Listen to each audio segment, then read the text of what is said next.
नमस्कार। दूरदर्शन उत्तराखंड के आज के विशेष अनुभव कार्यक्रम में आप सभी दर्शकों का स्वागत है।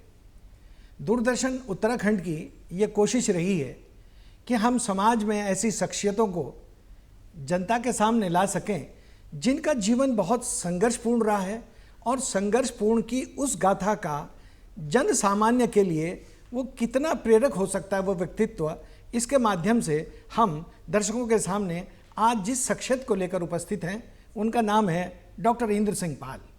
इंद्र सिंह पाल सीमांत गढ़वाल के और कहें कि उत्तराखंड के दूसरे मेडिकल डॉक्टर हैं जिन्होंने बम्पा जो नीति घाटी जो भारत तिब्बत का एक बहुत व्यापारिक और सीमावर्ती केंद्र है वहाँ से निकलकर और लखनऊ तक की जो यात्रा थी उनकी, और एक चिकित्सक के साथ साथ वो एक बहुत बड़े समाज विज्ञानी और इसके साथ साथ वो एक जन सेवक के रूप में भी उन्होंने इस प्रदेश की और उत्तर प्रदेश की जो सेवा की हैं उसके बारे में हम आज की बातचीत करेंगे। तो डॉक्टर पाल साहब, आपका बहुत बहुत स्वागत है इस कार्यक्रम में। आप लोगों का बहुत बहुत धन्यवाद। एक सीमांत जनपद के जहाँ के लोग तिब्बत व्यापार से जुड़े हुए रहे, तो आपका जो प्रारंभिक शिक्षा और एक चिकित्सक बनने तक की यात्रा किस रूप में रही, माता पिता का और परिवार का क्या सहयोग इसमें रहा?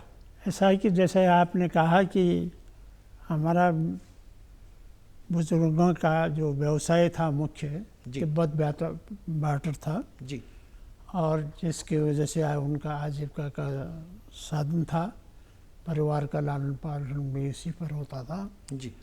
तो कुछ समय के लिए तिब्बत जाते थे, कुछ महीनों के लिए, मतलब कम से कम 2-3 महीने के लिए तिब्बत जाते थे, और वहाँ के लोगों को जो उनकी आवश्यकताएं होती थी, जैसे कि वहाँ अन्न नहीं होता है जी, कपड़े वगैरह नहीं होते हैं, वो जो है एक्सचेंज के रूप में उनको दिया जाता। वहाँ से हम लोग ऊन ले आते थे, बकरी उनके ले आते थे, एंड प्लस नमक ले आते थे।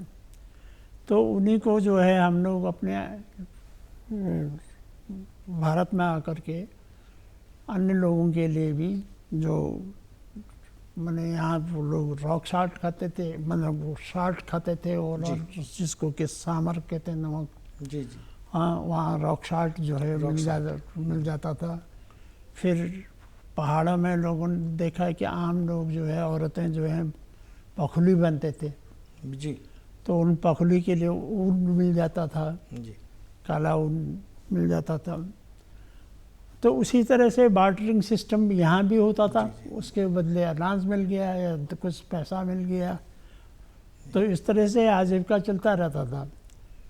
किसी का ज़्यादा बहुत शिक्षा में रुचि समाज की नहीं रही, क्योंकि उनका धंधा जो है, व्यवसाय जो था, वो व्यापारी की उसमें था। तो आपकी रुचि कैसे पैदा हुई? तो ऐसा था कि मेरे पिताजी और चाचा जी लोग जो हैं जी, क्योंकि ऊपर तिब्बत चले जाते थे, नीचे जो है जिसको हम लोग गंगाड़ कहते हैं जी, जाड़ों के दिनों, जी जी, तो नीचे आ जाते थे चमोली के आसपास। तो परिवार तो वहाँ रहता था, जी, लेकिन हम लोग जो हैं, मैंने बुजुर्ग लोग जो है, मेल लोग जो हैं, वो जो है नागपुर, तल्ला नागपुर, कंडारा, चंद्रापुरी, क्यूंजा के आसपास आ जाते थे। क्यूंजा जो है तल्ला नागपुर में है, वहाँ पर जो है हमारा एक दुकान था, कपड़े की दुकान थी, और साइमल्टेनियसली जो तिब्बत से सामान लाते थे उसका भी मैंने एक्सचेंज करते थे और अनाज भी प्राप्त हो जाता था जी। तो मैं जो है फुटबॉल की तरह था, छोटा छोटा बच्चा ही था जी, पढ़ने की इच्छा तो ज़रूर होती थी। एक वर्किंग हैंडी अब हो गया 10-12 साल का, जी, तो एक थोड़ा बहुत ये भी काम कर लेगा, दुकान में रहेगा जी जी, और कुछ काम करेगा। तो मैं उन्हीं के साथ जो है दुकान में लगा रहता था। तो अचानक एक दिन चमोली में, जो कि आपके रुद्रप्रयाग में है, काली मठ है, जी जी, काली मठ के सिद्ध बाबा जी आए, जी, और सिद्ध बाबा जी आए तो पिताजी सिद्ध बाबा जी से कहा कि भाई क्या आ जाए बाबा जी, बैठिए। उन्होंने कहा सेठ जी ये तो आपने गलत कर दिया। जी, कहा क्या हो गया? कहा इस बच्चे को यहाँ भी क्यों बिठाया है? कहा क्यों? ये करेगा, काम करेगा, सीखेगा। क्या इसके हाथ में लक्ष्मी नहीं है? अच्छा। लक्ष्मी नहीं है, ये तो भूखा नंगा हो जाएगा, जी जी। कुछ नहीं कर सकता। ये सिर्फ सरस्वती बेच सकता। सरस्वती बेच। तो फिर पिताजी के समझ में आ गया है। मैं तब दर्जा 8 पास कर गया था, हमारे यहाँ जूनियर हाई स्कूल खुल गया था। जी। तो दर्जा 8 पास कर दिया, तो उन्होंने नेक्स्ट डे कहा चलो। तो वो मुझको ले गए अपने साथ। तो बाजपुर में मेरे फूफा जी थे, नारायण सिंह सयाना, जी पढ़े लिखे आदमी थे, कांग्रेसी थे। जी। तो उनसे कहा कि इसको कहीं भर्ती कर दो। तो गए बेचारे, वो जो मेरे साथ चले, मैं उनके साथ चला। तो मैं कर्णप्रयाग में भर्ती हो गया। उनका फॉर्चुनेटली उनका क्लास फेलो वहाँ मैठाणी जी थे बेचारे, ज्योग्राफी टीचर, वो मिल गए। तो उन्होंने हमको एडमिशन दिला दिया। बड़ा लेट, मैंने 30 अक्टूबर को हम 9th में भर्ती हुए। जी। मैंने क्वाइट लेट, मैंने वैसे इतना देर से एडमिशन्स नहीं होते नहीं हैं, होते थे। जी जी। जुलाई अगस्त में हो जाते हैं। बल्कि वही बेचारे मैठाणे जी ने प्रिंसिपल को लिख के दिया, अगर इसकी अटेंडेंस शॉर्ट हो जाएगी तो इसके लिए जिम्मेदार हम रहेंगे, कोई बात नहीं, उसका कक्षा विद हेल्ड हो जाए, कोई बात नहीं, जी। लेकिन हम इसके जिम्मेदार, आप एडमिशन दे दीजिए। तो ये डॉक्टर बनने का कैसा फिर विचार बता है? दो। हाँ जी। फिर वहाँ जब हाई स्कूल पास कर लिया, जी। फिर धुन पिताजी की ऐसी रही कि भाई तिब्बत चलो। अच्छा। जी। तो जूनियर हाई स्कूल में हमारे जो प्रथम टीचर प्रधानाचार्य जी थे, केदारदत्त कुकरेती जी। हाँ जी। तो एक दिन शाम को गमसाली से वापस आ रहे थे, और मेरे मजले चाचा जी को कल तिब्बत जाना था, उनके साथ मुझको भी जाना था। तो वो एक हमारे गांव में चाचा थे, नंदन सिंह जी, जी। उनसे बात कर रहे थे कि मेरे समझ में नहीं आता है कि इन लोगों को क्या होगा। 3 भाई हैं, अच्छा खासा कमाते हैं, एक लड़का है जो हाई स्कूल फर्स्ट क्लास है, और उसको पढ़ा नहीं रहे। हाँ, क्या कर लेंगे, उसको तिब्बत भेज रहे हैं। तो ये मेरे चाचा जी सुनते रहे, जी। जिनके साथ नेक्स्ट डे मुझको तिब्बत जाना था। तो उन्होंने जो है ये सुना और गए अपनी, क्योंकि गांव वालों से मिलने गए, जा रहे थे, अपने मोहल्लों वालों से मिलने गए। तो घर आए तो उन्होंने मुझसे मुझको बुलाया। बुलाने के बाद जो है पिताजी से उन्होंने चैलेंज किया बड़े ज़ोर से जी। कि भाई मेरा हिस्सा कर दो, अब मुझको कुछ नहीं चाहिए, ये लड़का दे दो। हाँ, तो पिताजी ने समझा कि मैंने उसको कुछ कहा है, टो किया है, और उन्होंने इस तरह से कहा। तो पिताजी बड़े ज़ोर से बोले, भैया क्या तमाशा है? कहा नहीं, मैं कुछ नहीं चाहता हूँ, तुम्हारे बस की नहीं है इसको पढ़ाना। जी। मकसद समझ गए वो पिताजी। फिर पिताजी ने हमारे छोटे चाचा जी से कहा कि भाई बोल दो उसको, तुम जाओ तिब्बत, ये कल नहीं जाएगा, इसको पढ़ाने भेज देते हैं। और इस तरह आप कर्णप्रयाग? फिर इस तरह से मैं जो है कर्णप्रयाग आ गए। हाँ, पिताजी ने ये कहा कि कर्णप्रयाग से नीचे मत जाना। तो मैं चला गया, मेरे कर्णप्रयाग में एडमिशन मिल गया। जी जी। एडमिशन मिल गया क्योंकि मैं मैथ्स में बहुत ठीक था। जी। मैंने मेरे हाई स्कूल में 92 मार्क्स आए थे, तो मैंने मैथ्स ले लिया। जी जी। और कहीं अक्टूबर नवंबर में इलाहाबाद बोर्ड से एक लिफाफा गया स्कॉलरशिप का, मेरिट स्कॉलरशिप का। तो घर गया, घर में तो पिताजी और चाचा जी तो थे नहीं, वो तिब्बत चले गए, और माँ जी तो अनपढ़ थी। तो वो कैसे मतलब करें, तो वो सब गुरुजी के पास जाते थे हम लोग। तो गुरुजी से कहा कि भाई इस लिफाफा, उन्होंने कहा ये लिफाफा दे दो मुझको, आप चिंता मत करो। वो गए पोस्ट मास्टर के पास, पोस्ट मास्टर से कहा कि इसको रीडायरेक्ट करना है, मैं इसमें अच्छी खबर है आपके सामने खोलूँगा अच्छा। और जो है इसको सही पते में रीडायरेक्ट करके पहुंच जाएगा वो। जी। तो उन्होंने देखा उसमें मेरिट स्कॉलरशिप था, उन्हीं से उन्होंने एक छोटा सा टुकड़ा कागज़ का मांगा पोस्ट मास्टर साहब से और उसमें लिख दिया कि Inder congratulation, I am 100% sure that you have taken maths, kindly leave maths, join biology, I want to see you as a doctor. Okay. That was the initiative. मैं ऑलरेडी जो है पढ़ रहा था, मतलब पाल साहब मैं यहाँ रोकना चाहूँगा, फिर इस पर आऊँगा। कमसाली या बांपा से 5 या 6 दिन का रास्ता तो कर्णप्रयाग होता था।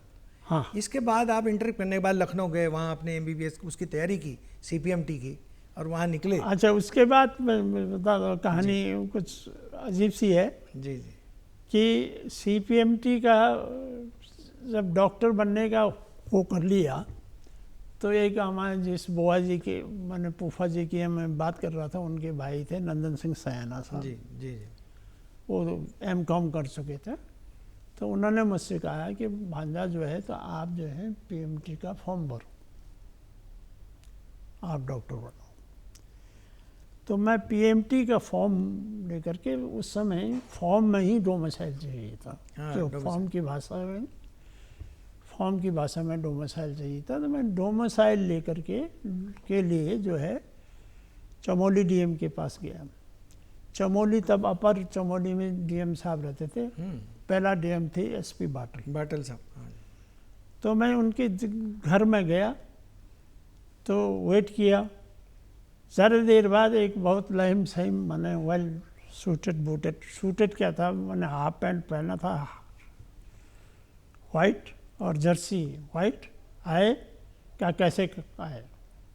मैंने साहब डोमिसाइल, मैं समझा यही डे में खड़ा हो गया, नमस्कार किया, क्या साहब डोमिसाइल चाहिए, क्या कहाँ है, किस लिए चाहिए। मैंने कहा PMT देना है।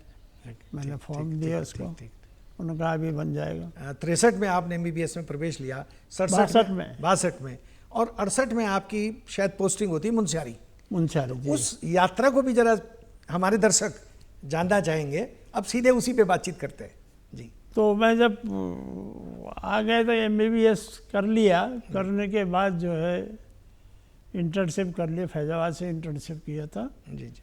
और उन दिनों सर्विस मिल जाती थी, बड़ी इजीली मिल जाती थी। डायरेक्टरेट में एप्लीकेशन दिया जी। और 1 हफ्ते के बाद मिल गया, ऑर्डर मिल गया। उन्होंने कहा मुंशियारी में, मुंशियारी चला गया, मुंशियारी के लिए प्रस्थान किया। गया तो मैं पिथौरागढ़ में DMOs थे तो प्रबल प्रताप सिंह जी जी। उन्होंने कहा मूनाकाट चले जाओ। मैंने साहब ये कहाँ है, कहा है वो यहाँ से जो है 8 किलोमीटर पर है, मुंशियारी तो बहुत दूर है। Block headquarter. हाँ, मोनाकोट। जी जी। तो मैंने कहा सर ऐसा है कि ये डायरेक्टरेट ने लिखा है मुंशियारी, आप कह रहे हैं मोनाकोट, दोनों जो है M से शुरू हो रहे हैं। हाँ जी। तो लेटेस्ट मैंने सेलेक्ट डायरेक्टरेट चॉइस, मैं मुंशियारी चला जाता हूँ। मुंशियारी चला। तो मुझको ये मालूम नहीं था कि वो बड़ा विकट है। जी। तो मुंशियारी तो तेजम से पैदल था, इट वॉज 35 किलोमीटर्स। 35 किलोमीटर। तो चढ़ाई, काला मुनि की चढ़ाई चढ़ के बड़े मुश्किल से मुंशियारी पहुंचा। और उन दिनों रोड में कोई चलता भी नहीं था। जी जी। बहुत कम पैसेंजर्स थे, मैंने पैदल वाले चलते थे। हाँ। यद्यपि मोटर रोड थी लेकिन मोटरेबल नहीं था वो। मोटरेबल। हाँ, बीच बीच में ब्रिजेस बनने थे।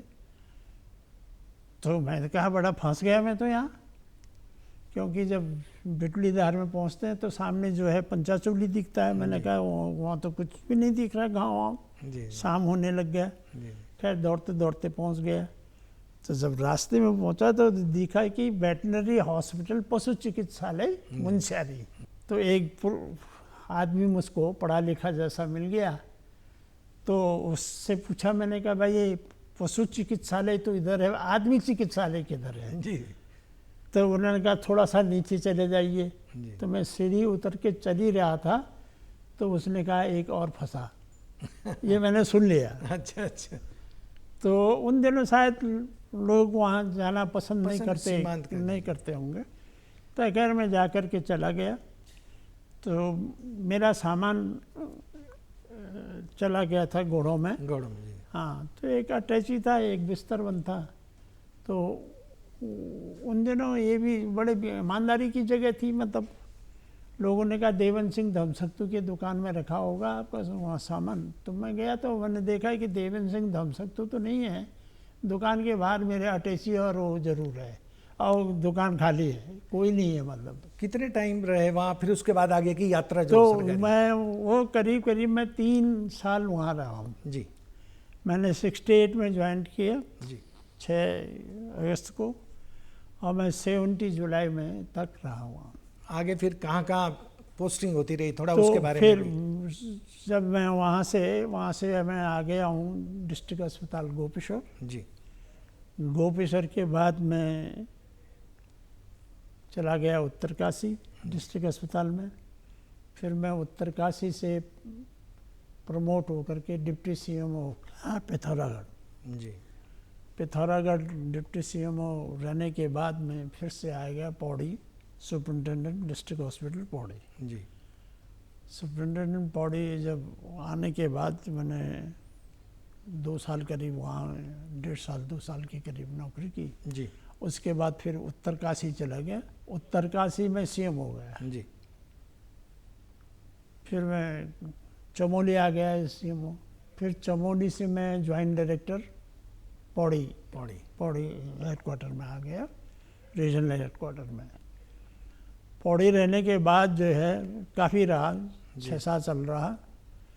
उसके बाद जो मैं लखनऊ चला गया एज एडिशनल स्वास्थ्य निदेशालय। हाँ, स्वास्थ्य निदेशालय में लखनऊ चला गया। एडिशनल डायरेक्टर होकर संभवतः पद वही था? हाँ, नहीं, पद तो ज्वाइंट डायरेक्टर था, लेकिन एडिशनल डायरेक्टर कार्मिक होकर के गया था मैं। जी।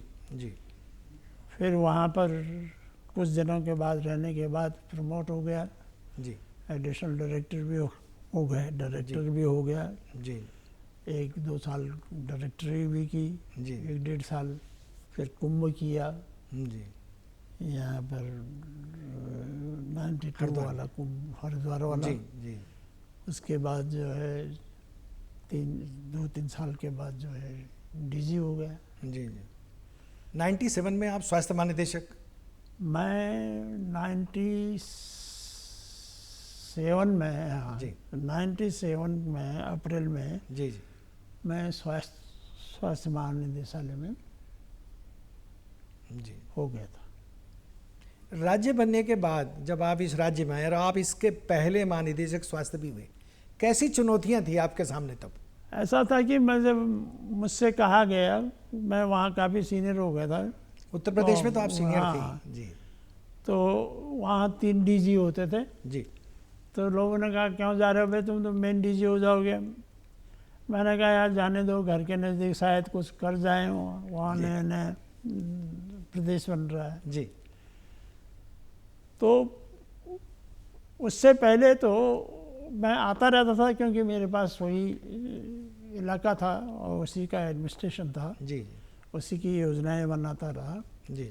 और यहीं का था। मोस्टली मेरी सर्विस भी पहाड़ों की है। जी। 28 साल पहाड़ों में रहा हूँ मैं।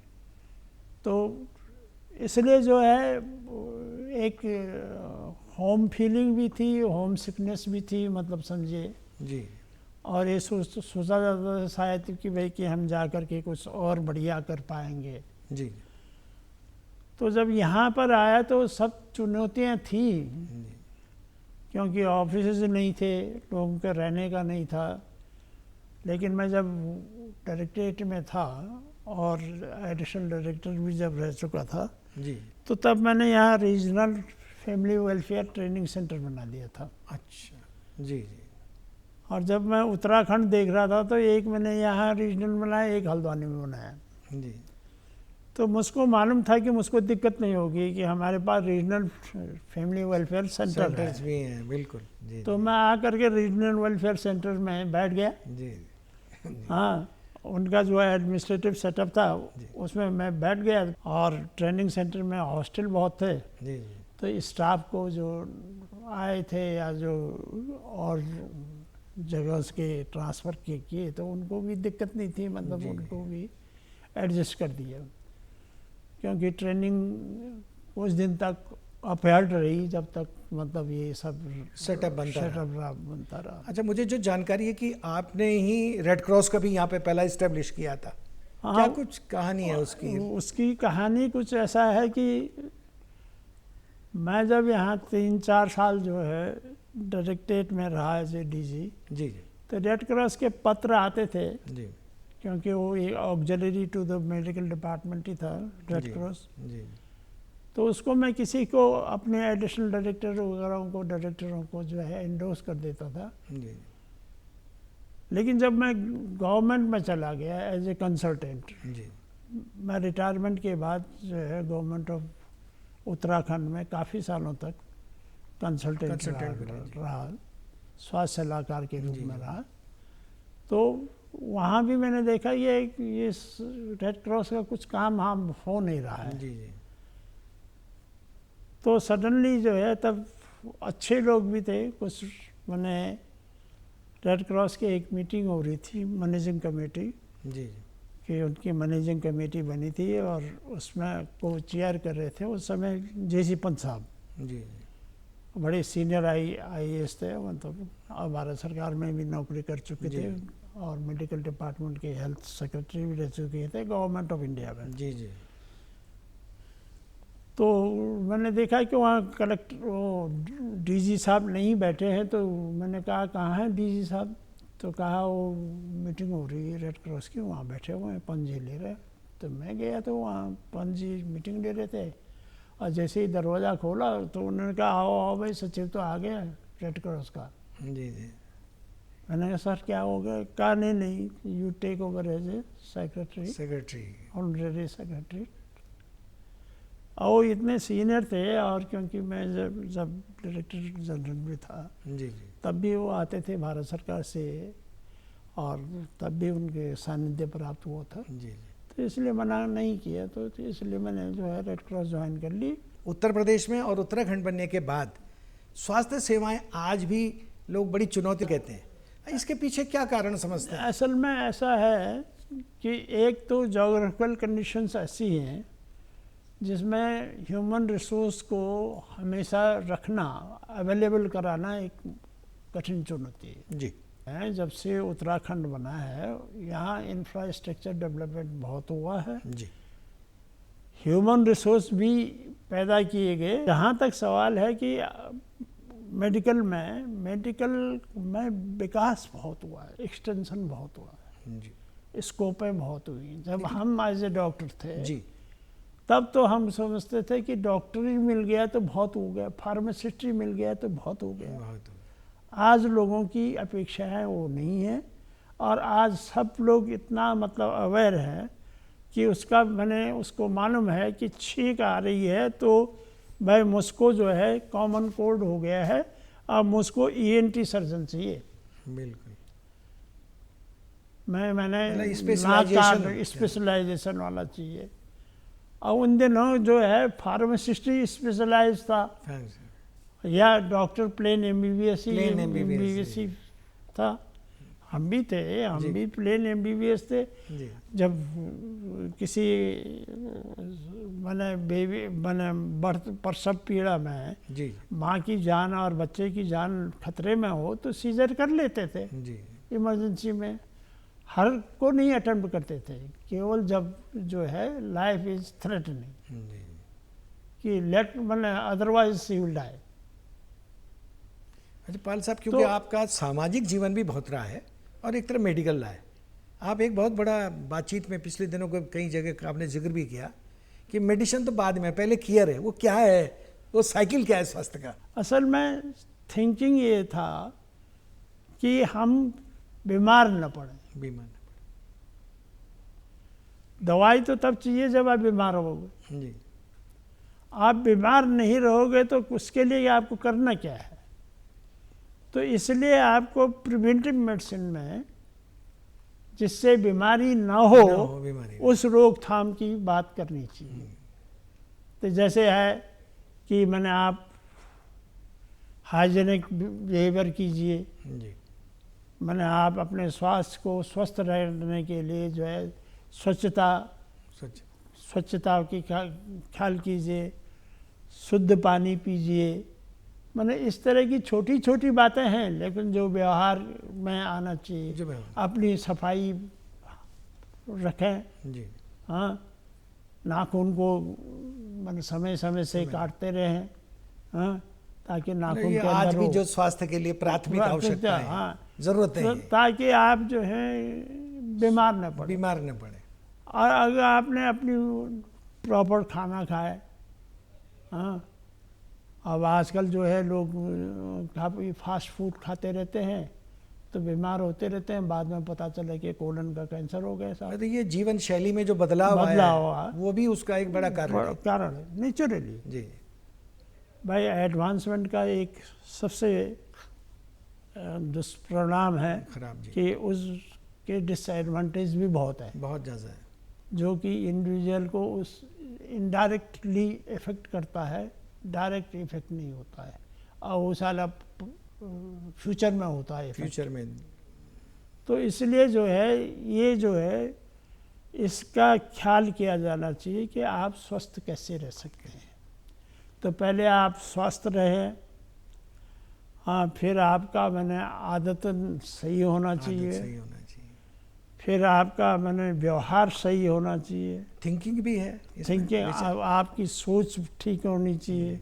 पता चला कि आप मेंटली इल है, बीमार है। हाँ, जी और ज़बरदस्ती दिख रहे हैं आप। फुर्स्टेंट साहब के बहुत ही बढ़िया जानकार आदमी है, खूब भाषण दे रहा है, अच्छा खासा बोल रहा है, फिर आप लाइफ में कभी बीमार हो जाते हो, देन यू नीड ट्रीटमेंट।